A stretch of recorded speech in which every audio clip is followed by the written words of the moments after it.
adlaw, mayong buntag. Mo na atong siling nga Bisaya. Labuyo gyapon pero Bisaya variety. Kay niya man mis kabisayan. So bisan ang Bisaya variety, nasa sila lain-laing variety. Sama ni nga akong ibidyohan. Kani nga variety habog. Unya samtang hilaw pa ang iyang bunga, green. Nawaw. Green ang iyang bunga. Kaya doon ay mga variety nga samtang hilaw pa may pagka-yellow sama ni. Yellow siya.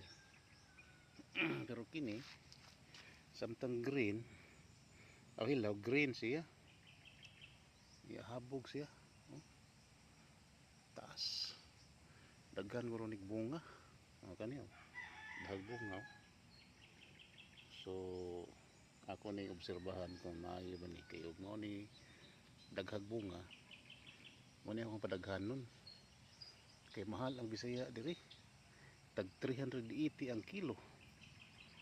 So bisan og langan ni si Harbison kay sama niyo nagiunhan ko pirok dito nga langgam ang mukaon na ni pero wa mahurot ay naapay daghan hinog So mo ni daghan ang 30 kilos sa 380 hapit na 10,000 imong kita sayo na kay bitbiton no sa inyong una-una mga amigo.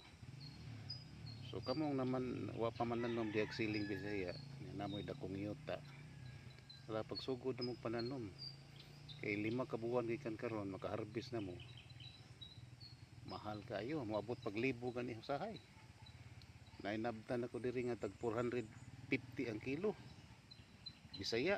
Ang katong hybrid kay 250. Dakong diferensya ang Bisaya ug ang hybrid. Kung ibawaan pa may pay Bisaya akong ipananom. Kaya mo ko isingit ra mo ko ni Bisaya. Mas daghan ako ang hybrid Red Hat F1. Pero di gid mo minus po noon sa 100 ang Red Hat F1.